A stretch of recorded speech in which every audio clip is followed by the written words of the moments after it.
Hey guys, আসসালামু আলাইকুম। আশা করি সকলে অনেক ভালো আছেন। আজকে আমরা 70,000 টাকার ভিতরে 8GB গ্রাফিক্স কার্ড দিয়ে আর 16GB র্যাম দিয়ে মনিটর সহ একটা পিসি বিল্ড করবো। এই পিসি দিয়ে আপনারা সহজে লেটেস্ট গেমগুলো যেমন স্পাইডারম্যান, হরাইজন 5, GTA 5 এগুলো তো আরামসে খেলতে পারবেন। তারপরে 4K ভিডিও এডিটিং তো আপনারা সহজেই করতে পারবেন। চলুন তাহলে ছোট্ট একটা ইন্ট্রো দিয়ে ভিডিওটি শুরু করা যাক।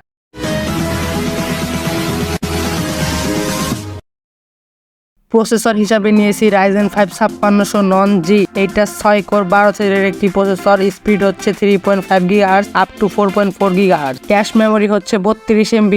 Ryzen 5 5600 প্রসেসরের প্রাইস হচ্ছে 14,300 টাকা। 14,300 টাকার মধ্যে খুব ভালো একটা প্রসেসর। এরপর গ্রাফিক্স কার্ড হিসাবে নিয়েছি পালাদিন RX 580 8GB ডুয়েল ফ্যানের একটি গ্রাফিক্স কার্ড। গাইজ, আমি জানি আপনারা অনেকে চেনেন না এই গ্রাফিক্স কার্ডের ব্র্যান্ডটা। আপনারা যদি এই গ্রাফিক্স কার্ড সম্পর্কে ডিটেলসে জানতে চান তাহলে আপনারা পিসি বিল্ডার বিডি এই চ্যানেলটার এই ভিডিওটা দেখে আসতে পারেন। তাহলে আপনি এই গ্রাফিক্স কার্ডটার কেমন তা সহজেই জানতে পারবেন। গ্রাফিক্স কার্ডের প্রাইস হচ্ছে 14,400 টাকা।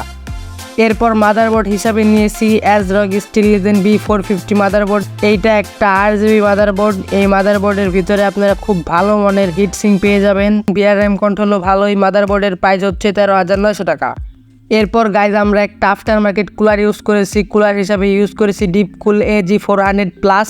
এইটা কম দামে ভালো মানের একটা কুলার। এটা কিন্তু ডুয়েল ফ্যানের একটি কুলার। গাইজ, আমি রিকমেন্ড করব একটা কুলার কেনার জন্য, কারণ আপনারা অনেকে আছেন আফটার মার্কেট কুলার ইউজ করেন না, প্রসেসরের সাথে যেই কুলারটা পান সেইটাই ইউজ করেন। ওই কুলারটা কিন্তু আপনার প্রসেসরকে ভালোভাবে ঠান্ডা করতে পারে না। তাই আমি সবসময় বলি একটা আফটার মার্কেট কুলার কেনার জন্য। ডিপকুল AG400+ কুলারের প্রাইস হচ্ছে 2,300 টাকা। এরপর র্যাম হিসেবে ইউজ করেছি PNY XLR8 8GB 3200 MHz এর গেমিং র্যাম। এইটা কিন্তু খুব ভালো মানের একটা র্যামের দাম কিন্তু অনেক কমে গিয়েছে গাইজ। এই র্যামের প্রাইস হচ্ছে 2,150 টাকা। আমরা কিন্তু 8GB করে 16GB র্যাম ইউজ করেছি। একটা র্যাম স্টিকের প্রাইস পড়েছে 2,150 টাকা। দুইটা র্যাম স্টিকের প্রাইস পড়েছে 4,300 টাকা। এরপর SSD হিসাবে নিয়েছি SPEX 900 500GB একটা SSD। জাতীয় একটা SSD আমার মনে হয় না এইটা সম্পর্কে কিছু বলতে হবে। SSD এর প্রাইস হচ্ছে 3,100 টাকা। এরপর পাওয়ার সাপ্লাই হিসাবে নিয়েছি Gigabyte P450B 450 ওয়াটের 80+ ব্রোঞ্জ সার্টিফাইড একটি পাওয়ার সাপ্লাই। এটা কম দামে কিন্তু খুব ভালো মানের একটা পাওয়ার সাপ্লাই। আমরা কিন্তু সবসময় বলি পাওয়ার সাপ্লাইয়ের ওপর কখনো কস্ট কাটিং করেন না, কারণ আপনার পিসি কিন্তু এই পাওয়ার সাপ্লাই দিয়ে চলে। তাই কিন্তু আমরা খুব ভালো মানের একটা পাওয়ার সাপ্লাই ইউজ করেছি। পাওয়ার সাপ্লাইয়ের প্রাইস হচ্ছে 3,600 টাকা। এরপর ক্যাসিং হিসাবে ইউজ করেছি Revenger X8 ARGB mid tower gaming casing 4 ফ্যানের খুব ভালো সুন্দর একটা ক্যাসিংয়ের প্রাইস হচ্ছে 4,200 টাকা। এরপর মনিটর হিসাবে নিয়েছি Velotop T22 IF। এটা একটা IPS মনিটর 75 হার্জের 22 ইঞ্চি একটা মনিটর। এই মনিটরের সাথে আপনারা কিন্তু 3 বছরের ওয়ারেন্টি পেয়ে যাবেন। আমরা যত প্রকার কম্পোনেন্ট আজকে ইউজ করলাম আপনারা সবগুলোর সাথে 3 বছরের ওয়ারেন্টি পেয়ে যাবেন, কোনো সমস্যা হবে না। মনিটরের প্রাইস হচ্ছে 9,500 টাকা।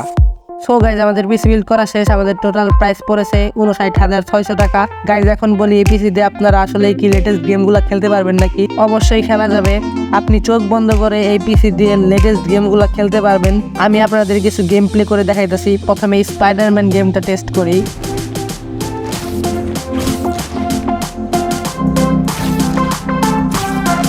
গাইজ, দেখতেই তো পেলেন কেমন পারফরমেন্স, কেমন FPS দেয়। এখন বলি ভিডিও এডিটিং করার জন্য পিসিটা কেমন হবে। আপনি যদি প্রিমিয়ার প্রো দিয়ে ভিডিও এডিটিং করার জন্য পিসিটা কিনতে চান তাহলে আপনি চোখ বন্ধ করে নিতে পারেন, কোনো সমস্যা নাই। 4K ভিডিও এডিটিংটা আপনারা সহজেই করতে পারবেন। তো গাইজ, আপনার বাজেট যদি থাকে 70,000 টাকা তাহলে আপনি চোখ বন্ধ করে এই পিসিটা বিল্ড করে ফেলতে পারেন। আজকের ভিডিওটা ছিল এই পর্যন্তই। ভিডিওটি ভালো লাগলে অবশ্যই লাইক এবং কমেন্ট করতে কিন্তু বলবেন না। দেখা হবে আবার পরবর্তী ভিডিওতে। সবাইকে আল্লাহ হাফেজ।